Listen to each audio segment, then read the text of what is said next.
Good afternoon. We're definitely going to have some time afterwards for you if you have any questions of our first selectmen from these area towns. This has been an interesting budget year to say the least. I mean, I'm in my 7th year, and it certainly was, but we all saw it coming. And I think one of the reasons that's really driving it, and I think people that are up in Hartford know this, is the dynamics of the General Assembly have changed.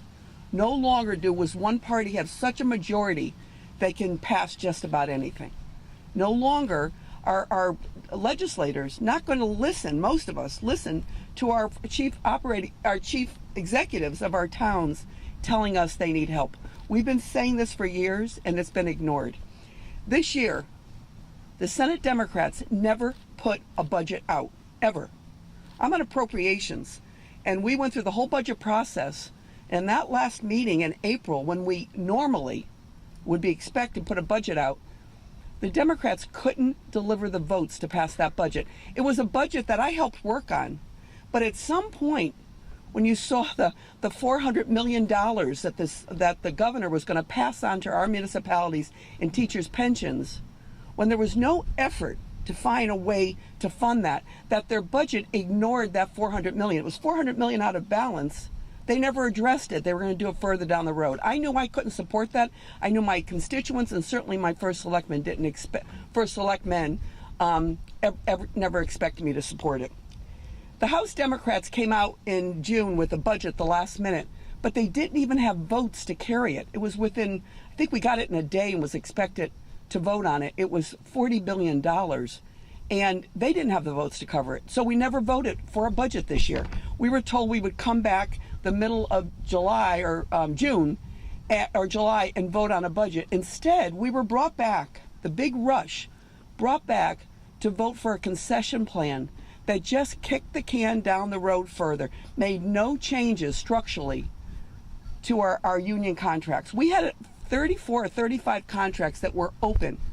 It was a time for the legislature to sit down and do what was right. But instead, what happened, in a partisan vote with the exception of one Democrat, we passed an incredible concession plan that 42,000 residents of Connecticut got this benefit at the expense of $3.5 million of the rest of our taxpayers, and certainly at the expense of our small towns and our cities.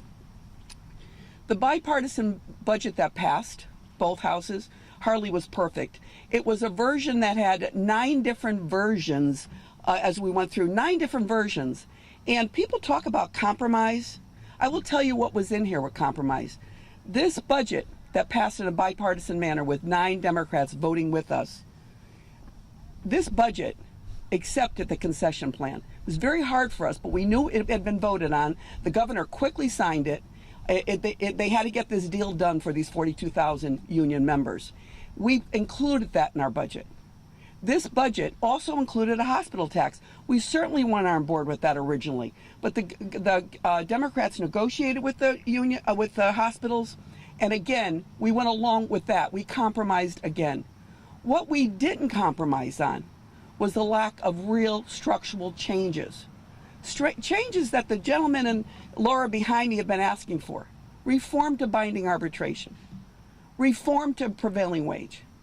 Reform on how we pass our contracts with the unions in Hartford. These are things we've been talking about for years.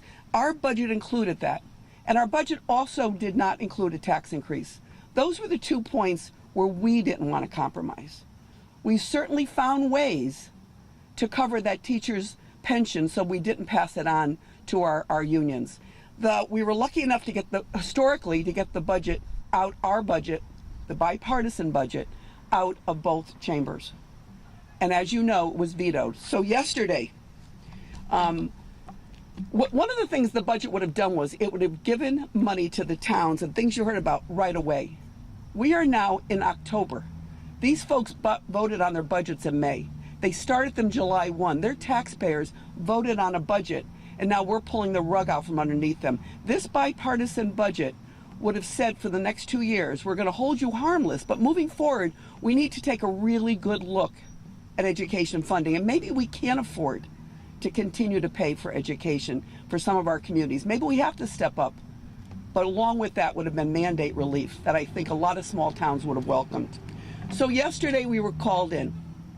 We were notified in less than 24 hours, which with this speaker is sort of unusual. He's been actually pretty respectful of time. But I think he realized he didn't know who was in. Three of the 5 House members that voted with us were not able to come. And he called in, and I think he just wanted this to go away. What he wanted to go away was this conversation you heard today. He called it silly what's going on right now. That selectmen are calling on their state legislators to step up and support their constituents, not their caucus, is what he's calling silly. Well, it's not silly. It's really, really our job. So right now, because there was no action taken yesterday, that budget is still active. Been vetoed, but it's the only budget that's passed. It's the only budget that's really been presented and vetted. And I think now what you're hearing now is we're going to just keep building momentum, and hopefully, I know it's a long shot, but hopefully we will have an override. And right now the conversations continue on this budget, on a budget. And I would hope this bipartisan budget is the seed of that, not the executive order that has cuts that are not sustainable to our small communities.